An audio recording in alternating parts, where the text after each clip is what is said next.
We are now approaching the city of Bombay, the gateway to India. And the first view that comes to our attention is the gate itself, an admirable illustration of Great Britain's constructive influence in India. Bombay is the second largest city of India and one of the chief seaports of the Orient. It has a mixed population of over 1 million people, representing practically every race and creed in the world. A panorama of its waterfront has all the evidence of a modern and up-to-date metropolis. The Taj Mahal Hotel. This hotel is unquestionably the most pretentious one in India.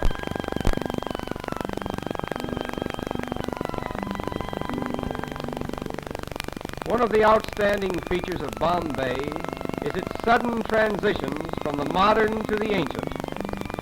This scene, for example, was taken a few minutes from the heart of the city, where the 15th century is constantly rubbing shoulders with the 20th. These modern automobiles cutting into this line of ancient vehicles suggests an odd symbolism, which typifies all of India, where time and time again the new cuts into the old, but the gap is soon filled in, and the ancient procession goes on in strange defiance.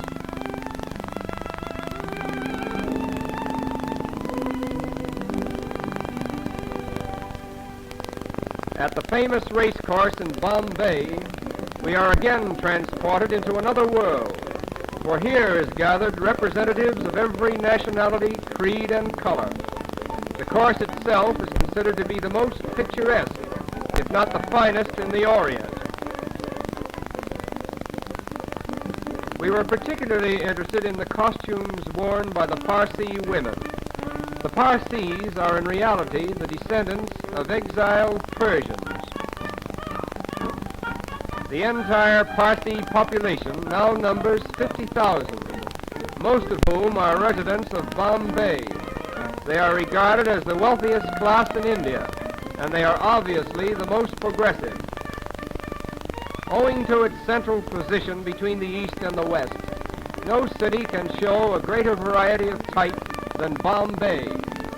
Here we find gathered Parsi merchants, Arab traders, Afghans and Sikhs, Chinese, Japanese, Malays, Americans, British, all part of the cosmopolitan crowd so characteristic of Bombay. Not far from the Race fishing village, just a short distance from Bombay. This quaint little habitation seems to have no connection with the mainland, and life in general appears to be carried on quite apart from the outside world.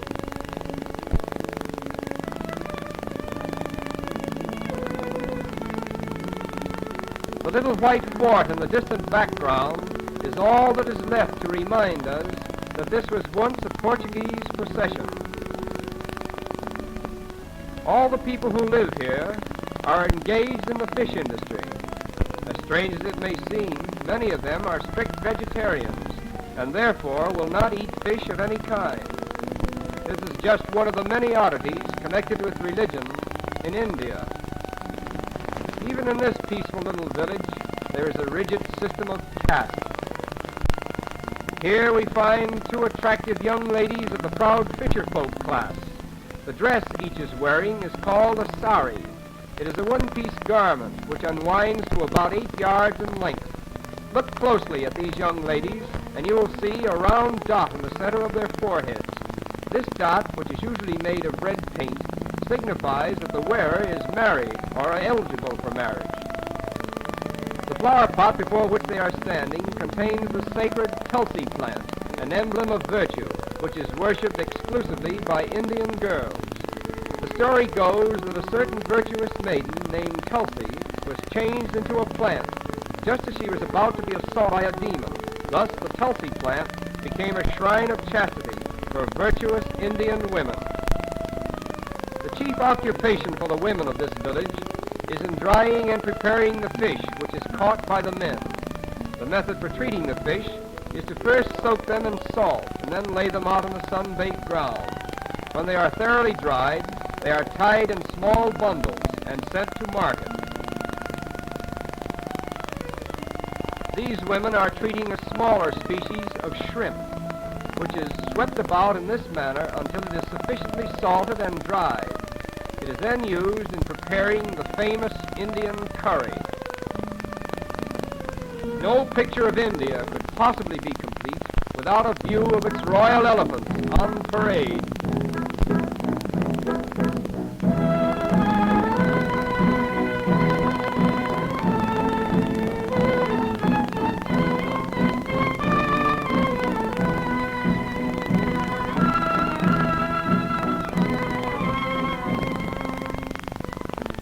Here we are reminded of the wealth of the Indies and the splendor of the days that used to be. This is just a rare and special occasion staged by one of the wealthy Maharajas at a grand social event.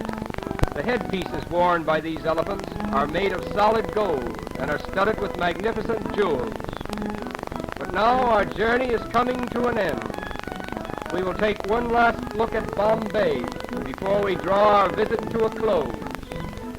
To the observing tourist, this view is more than just a picture. It is Bombay, the gateway to India. Through it flows the commerce of an empire. Great commercial houses, stately public buildings, and educational institutions flank its broad thoroughfares. A vast net of railways converge here from every state in India, and a steamship route diverges to the ends of the earth. Such has been the first constructive imprint of Western civilization upon this much talked of and generally misunderstood country. So our journey ends.